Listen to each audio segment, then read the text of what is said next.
Hey there, forest friends. Welcome to Forest Friday.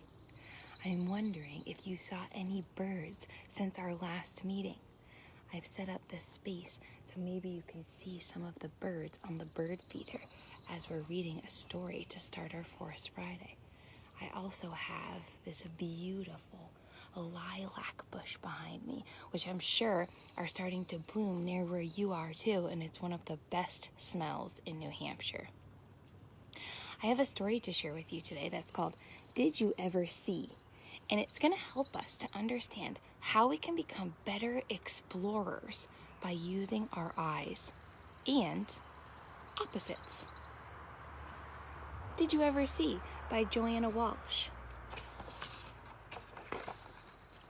Did you ever look?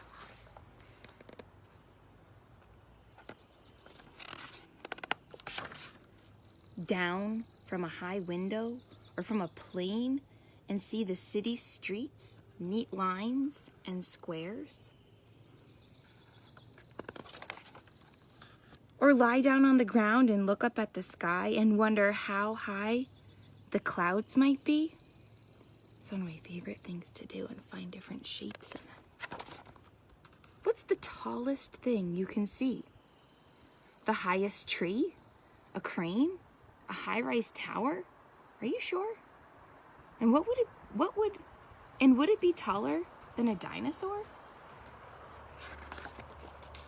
What is the smallest thing? A speck of dirt? An ant's left foot? Or a teeny hole made by a pin in your t-shirt? But did you ever see anything even smaller? A tiny microbe under a shiny microscope?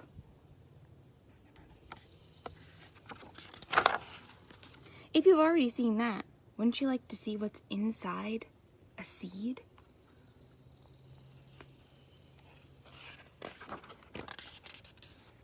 Or an old TV? Or the filling from the middle of a pillow?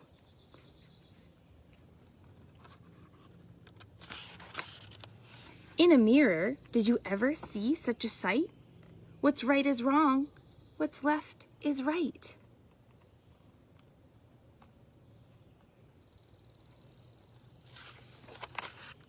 Have you ever sped past in such a hurry that everything you passed was soft and blurry? That happens with snowstorms sometimes, when the snow's coming down and you're driving and it looks like you're in a space. And did you ever squeeze your eyes so tight that you see lots and lots of dots of light? You could try that right now. Squeeze them really tight. Did you see any dots? Have you ever dipped your arms in a bowl of water and seen your hands all wobbly, paler, and shorter? You might want to try that today if you go anywhere near water. See how it looks when it goes underneath. Have you ever seen anything as so far as light years away, the farthest star?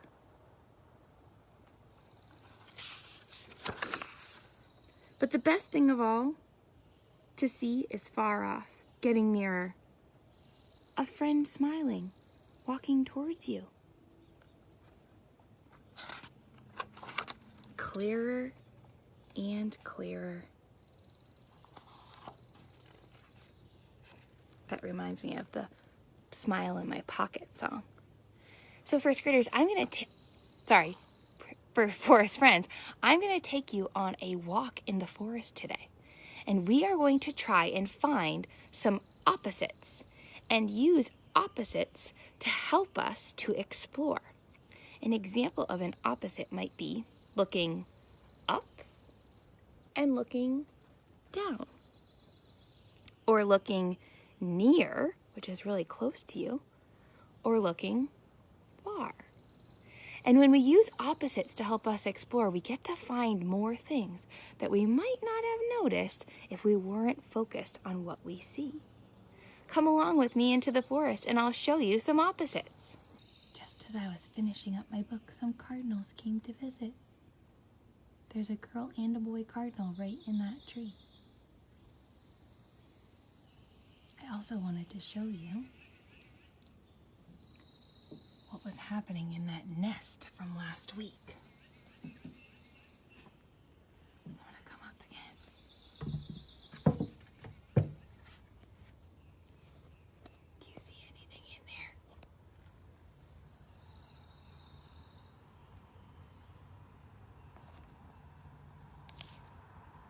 There's the little baby birds. I'm heading off to explore to see what opposites I can find. I also always look for fairy houses. So let's see what we can find for opposites. Okay. Look near. So I'm looking right at this giant oak tree in front of me.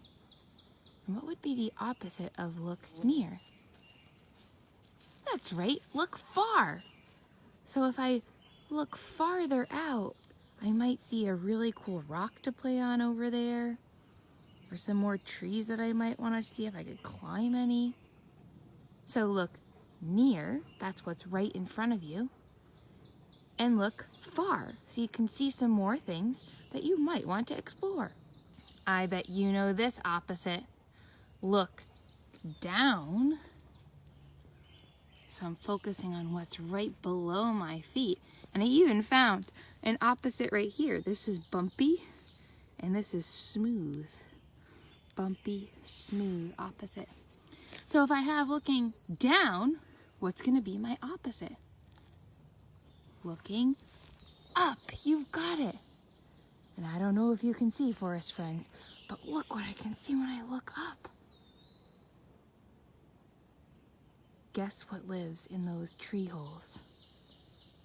Porcupines. Let's go find some more opposites. This one would be look in, look out. So Louie's looking inside the tree, and I am looking at the outside of this tree. I wonder what they're trying to find. I just found this really cool looking tree that I could explore inside and outside.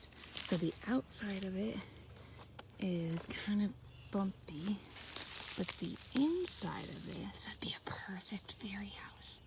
I might have to come back here and make some things for the fairies. The inside of it is full of pine needles and pine cones. There's some really smooth moss in there too. So outside, inside. I found another spot that's like a fairy hotel. Look at all of these spaces I could create into some fairy houses to see if I could get the fairies to come. Sometimes using opposites, the fairies like that. If they have like this part here that's smooth, and then there's some moss that's soft, and well, this is a big tree I'd have to move, but this could be like a diving board into a swimming pool down there. And it looks like there might be an animal who already has this as their home that the fairies might like to join them. Another opposite that's really fun to explore in the forest is bottoms. So if you look through this forest thing from the bottom, what kind of things you can see? And the opposite of bottom is, you got it, top. So now I'm looking at this little forest of trees from the top, seeing what it's like from above. It's kind of like what a bird might see flying overhead versus what a chipmunk might see crawling on the forest floor. A lot of the water on my bridge here has dried up, but one of my favorite inside-outsides is to look inside the water, but you can really only see my reflection right now, which is kind of cool. So if I'm looking inside the water, then my next opposite would be to look outside the water. So I like to look at the things that are right on the edge of the water and how that's different of what's growing in the other parts of the forest. Another great water game, which would be great for today, is the opposite of sink or float. So you can fill up a pool of water and take some forest items and see if they sink or float when you throw them in. All right, forest friends, I am heading out of the forest right now, and I have seen so many opposites with things that I've ever seen. I wanted to remind you of some of the opposites we've been using to explore. We used up and down, bottoms and tops, inside and outside, near and far. While we were exploring, we also found some other opposites to use, like bumpy and smooth, hard and soft, and sink or float. What opposites have you found while you're exploring in the forest? Tell me below. I can't wait to see if we can come up with some more opposites to try out while we're exploring. Have a great Forest Friday.